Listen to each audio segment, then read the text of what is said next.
കൃഷ്ണ ഗുരുവായൂരപ്പ ശരണം. പൊന്നുണ്ണിക്കണ്ണൻ്റെ ഉഷപൂജ അലങ്കാരം രാവിലെ 4 മണിയോടുകൂടി മലർനിവേദ്യം കഴിഞ്ഞ് ശ്രീകോവിൽ നട തുറന്നു. പൊന്നുണ്ണിക്കണ്ണൻ അത് ആ ശ്രീലകത്ത് പുഞ്ചിരിച്ച് നിൽക്കണ്. നെയ്വിളക്കുകളെല്ലാം നിറഞ്ഞു കത്തുന്നുണ്ട്.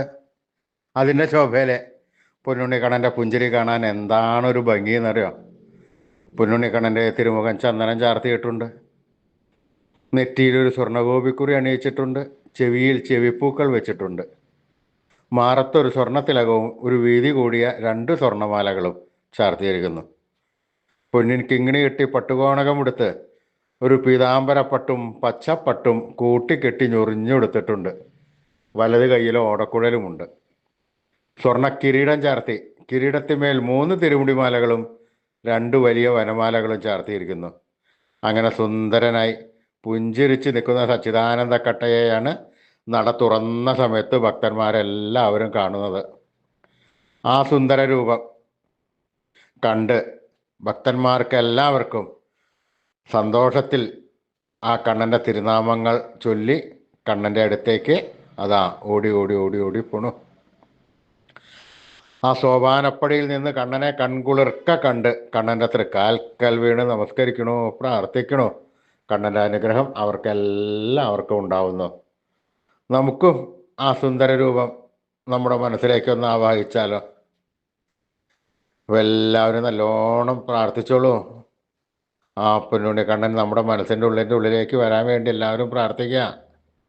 പൊന്നിൻ കിങ്ങിണി കിട്ടി പട്ടുകോണകമെടുത്ത് ഒരു പീതാംബരപ്പട്ടും പച്ചപ്പട്ടും കൂട്ടിക്കെട്ടി ഞൊറിഞ്ഞെടുത്ത് കയ്യിൽ ഓടക്കുഴലും പിടിച്ച് സർവാഭരണ വിഭൂഷിതനായി നിന്ന് പുഞ്ചിരിക്കുന്ന ആ സച്ചിദാനന്ദ കട്ടയുടെ രൂപം എല്ലാവരും മനസ്സിൽ വിചാരിക്കുക.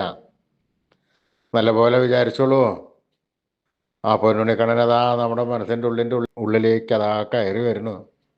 പൊന്നുണ്ണിക്കണ്ണൻ അവിടെ എത്തിക്കഴിഞ്ഞാൽ ആ കണ്ണനെ കൂട്ടിപ്പിടിച്ച് അവിടെ നിർത്തി കണ്ണനെ അവിടെ പ്രതിഷ്ഠിച്ച് ആ കണ്ണനൊന്ന് നമ്മൾ കുറച്ച് നേരം സംസാരിച്ച് ഒന്ന് കൊഞ്ചിച്ചൊന്ന് ലാളിച്ചൊരു മുത്തം കൊടുത്ത് ആ കണ്ണൻ്റെ തൃക്കാൽക്കൽ വീണ് നമസ്കരിക്കാം, പ്രാർത്ഥിക്കാം. കണ്ണൻ്റെ അനുഗ്രഹം നമുക്കെല്ലാം ഇപ്പോഴും ഉണ്ടാവും കേട്ടോ. എല്ലാവരും കണ്ണൻ്റെ തിരുനാമങ്ങൾ ജപിച്ചോളൂ. നാരായണ നാരായണ നാരായണ നാരായണ. സ്നേഹത്തോടുകൂടി വിശ്വാസത്തോടുകൂടി ഭക്തിയോടുകൂടി കണ്ണൻ്റെ തിരുനാമങ്ങൾ ഉറക്കെ ഉറക്കെ ഉറക്കെ ഉറക്കെ ജപിക്കുക. അപ്പോൾ ആ കണ്ണൻ അതിൽ കൂടുതൽ സ്നേഹത്തോടു കൂടി നമ്മുടെ അടുത്തേക്ക് ഓടിയെത്ത് നമ്മുടെ ഒക്കത്തൊക്കെ ഒന്ന് കയറിയിരുന്ന് നമുക്കൊരു മുത്തം തന്ന് വേണ്ട സമയത്ത് വേണ്ടതെല്ലാം വാരിക്കോരി തന്ന് കണ്ണൻ നമ്മളെ അനുഗ്രഹിക്കും.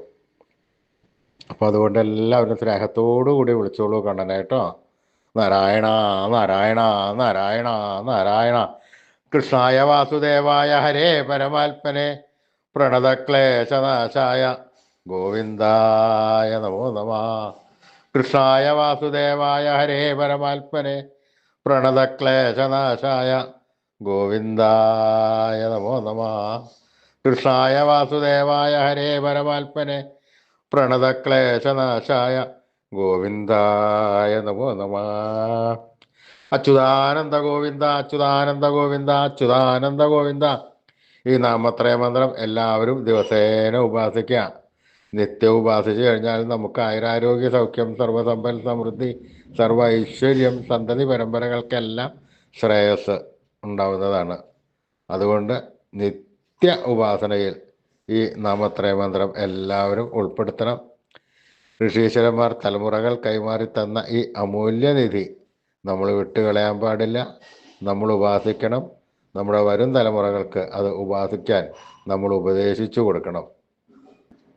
ഈ കലികാലത്ത് ജപിക്കാൻ പറ്റിയ ഒരു ഉത്തമ മന്ത്രം കൂടിയാണ്. അതുകൊണ്ട് എല്ലാവരും ഈ നാമത്രയ മന്ത്രം ജപിക്കുക. അച്യുതാനന്ദ ഗോവിന്ദ അച്യുതാനന്ദ ഗോവിന്ദ.